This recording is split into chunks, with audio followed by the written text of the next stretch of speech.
नमस्कार दोस्तों, Ashok Singh agree show में एक बार फिर से आपका स्वागत है। मैं हूं आपके साथ अशोक सिंह। आज विश्व भर की कृषि एक महत्वपूर्ण मोड़ पर खड़ी है। विकसित देशों में कृषि लगभग 95% तक कृषि यंत्रों द्वारा संचालित है, जैसे अमेरिका और यूरोप, जबकि ब्राजील में 75% तथा चीन में लगभग 60%। इन देशों में आधुनिक तकनीकों, विशेषकर precision agriculture, drone, AI plus IoT आधारित स्मार्ट फार्मिंग तथा ऑटोमेटिक मशीनरी का उपयोग व्यापक तौर पर किया जा रहा है। ये तकनीकें मिट्टी की गुणवत्ता, सिंचाई, पोषक तत्व प्रबंधन, रोग निर्धारण, फसल निगरानी तथा हार्वेस्टिंग तक को डेटा सक्षम एवं दक्ष बनाती है। दूसरी ओर अफ्रीका, दक्षिण अमेरिका और भारत जैसे विकासशील क्षेत्रों में खेती अभी भी बड़े पैमाने पर श्रम आधारित और पारंपरिक पद्धतियों पर निर्भर है। पारंपरिक खेती में अधिक जैविक विविधता, मिट्टी संरक्षण तथा कम केमिकल इनपुट्स होते हैं, परंतु इससे बड़े पैमाने पर अधिक उत्पादकता के साथ उत्पादन संभव नहीं हो पाता है। आज के कार्यक्रम में कृषि में बढ़ती मशीनों की उपयोगिता पर जानकारी देने का हम प्रयास कर रहे हैं। एपिसोड शुरू करने से पहले एक बार फिर आपसे आग्रह करना चाहेंगे कि इस वीडियो को अंत तक अवश्य देखें, ताकि आप भी इसमें दी जाने वाली जानकारियों से भरपूर लाभ उठा सकें। तो दोस्तों, आज के कार्यक्रम की शुरुआत करते हैं। पहले पारंपरिक कृषि बनाम आधुनिक वैज्ञानिक पद्धतियों के अंतर को समझते हैं। पारंपरिक यानी कि ट्रेडिशनल कृषि में बहुतायत में मानव श्रम या मैनुअल लेबर, पशु शक्ति, हाथ के औजार जैसे हल, कुदाल, दराती आदि पर निर्भरता रहती है। इसी तरह से सिंचाई के लिए काफी हद तक मौसम और मानसून पर आस रहती है। इतना ही नहीं, परंपरागत मौसम समझ पर खेती की जाती है। हालांकि इसमें फसल विविधता, इंटरक्रॉपिंग, क्रॉप रोटेशन अधिक होता है। निसंदेह यह मिट्टी की सेहत व पारिस्थितिक संतुलन में भरपूर योगदान देती है, पर यह भी सच है कि पर्याप्त उत्पादन नहीं मिल पाता। कहने को तो शुरू में कम लागत दिखाई पड़ती है, पर समय, श्रम और जोखिम अधिक होता है, जबकि उत्पादन कम होता है। दूसरी ओर अगर आधुनिक या मॉडर्न साइंटिफिक कृषि की बात करें तो इसमें मशीनरी का अधिकाधिक प्रयोग किया जाता है। इनमें खासतौर पर tractor, rotavator, power tiller, drill, seeder, drone, remote control, paddle planter, clean harvester, remote transplanter आदि का बढ़ता इस्तेमाल देखा जा सकता है। साइंटिफिक खेती में आजकल प्रिसीजन एग्रीकल्चर तकनीक पर काफी जोर दिया जा रहा है, जिसमें GPS संचालित drone, IoT sensor, satellite data से पानी, फर्टिलाइजर तथा कीटनाशक की सटीक मात्रा का सही समय और सटीक जगह पर वितरण संभव हो पाता है। इससे लागत में कमी के साथ उत्पादकता में भारी भरकम बढ़ोतरी होती है।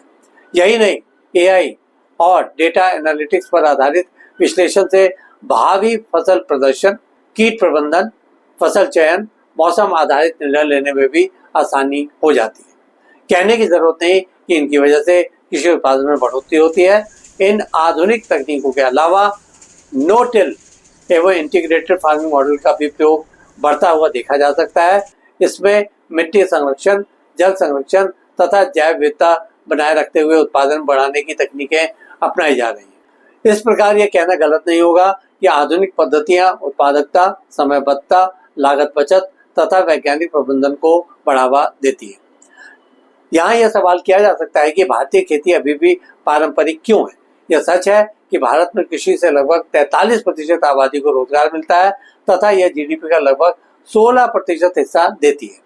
भूमि के आकार की दृष्टि से करीब 86% किसानों के पास 2 हेक्टेयर से कम जमीन है, जिससे निजी मशीनरी खरीदना आर्थिक रूप से संभव नहीं हो पाता है।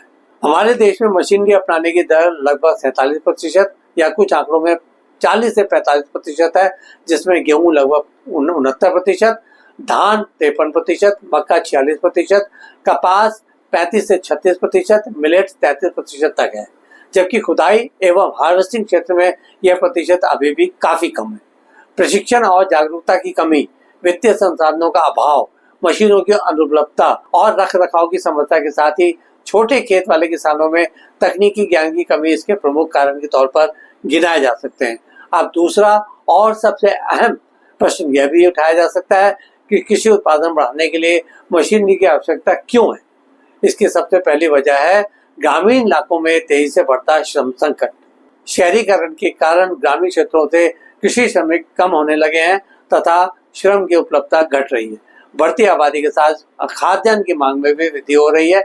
वर्ष 2050 तक विश्व खाद्य मांग में लगभग 60% वृद्धि की संभावना व्यक्त की जा रही है।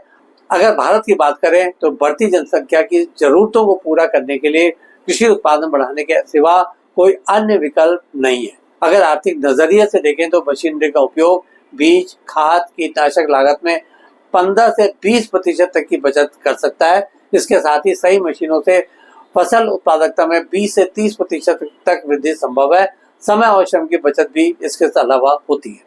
अब हम बात करते हैं विभिन्न प्रकार के कृषि उपकरणों और उनके उपयोगों के बारे में। ट्रैक्टर व रोटावेटर से भूमि की तैयारी की जाती है। इसके अलावा समय की बचत होती है। ड्रम सीडर और मल्टी क्रॉपर प्लांटर से बीज रोपण में काफी सहायता मिलती है। कंबाइन हार्वेस्टर कटाई की प्रक्रिया में काफी प्रभावी होता है। उदाहरण के लिए गेहूं की तैयार फसल की कटाई में 1 एकड़ को केवल 30 मिनट में पूरा कर सकता है, जबकि मैनुअल में 5 से 7 मजदूरों को पूरे दिन का समय लग जाता है। रिमोट कंट्रोल ट्रांसप्लांटर में ऑपरेटर छाया में रहकर संचालित कर सकते हैं। थकान 85% तक कम होती है। समय कुशलता में 10 से 12% तक की वृद्धि होती है तथा लाभ में 5 से 15% तक की वृद्धि देखने में मिलती है। SARC का राइस फील्ड वीडर यह सीधे रोपे गए धान में नॉन रासायनिक विधि से सटीक निराई करता है। प्रति घंटा लगभग 1 एकड़ तक ये काम कर सकता है। इसमें लागत कम तथा कृषि उत्पादन बेहतर मिलता है। सैटेलाइट डेटा या एग्रीटेक ऐप जैसे क्रॉपिड के डेटा मॉडल का प्रयोग करने पर सही बुआई समय, मौसम पूर्वानुमान, संसाधन प्रबंधन आदि से लाभ मिलता है। यह लाभ 5,000 से 10,000 रुपये प्रति एकड़ से बढ़कर 20,000 प्रति एकड़ तक संभव है। इन सभी से स्पष्ट है कि उपयुक्त मशीनरी के उपयोग से लागत को कम किया जा सकता है, समय की बचत होती है, खाद्य उत्पादन बढ़ता है तथा लाभ में सुधार संभव है। कृषि में मशीनीकरण को प्रोत्साहित करने के लिए किसानों में जागरूकता और प्रशिक्षण की बड़े पैमाने पर आवश्यकता है। इन मशीनों को ऑपरेट करने से संबंधित कौशल प्रशिक्षण के प्रोग्राम देशव्यापी स्तर पर चलाए जाने चाहिए। कृषि विज्ञान केंद्र, कृषि महाविद्यालय, ट्रैक्टर ट्रेनिंग सेंटर आदि ऐसे ऑपरेटर, तकनीशियन को तैयार करने से संबंधित ट्रेनिंग प्रोग्राम संचालित कर रहे हैं, पर इनकी संख्या अत्यंत सीमित है। इनकी संख्या बढ़ाई जाने की जरूरत है। इसके अलावा खेत प्रदर्शन एवं डेमोन्स्ट्रेशन से भी किसानों में विश्वास बढ़ाने के निरंतर प्रयास किए जाने चाहिए। तकनीकी जानकारी के प्रसार प्रचार के लिए डिजिटल, लोकल भाषा में short video, mobile app, workshop, किसान मेलों आदि में जानकारी साझा करने उपयोगी हो सकते हैं। कस्टम हायरिंग सेंटर यानी CHC किसानों के लिए मशीनीकरण की दिशा में कदम उठाने में सशक्त विकल्प सिद्ध हो सकते हैं। इस बातचीत को आगे बढ़ाने से पहले समझ लें कि आखिरकार क्या है CHC।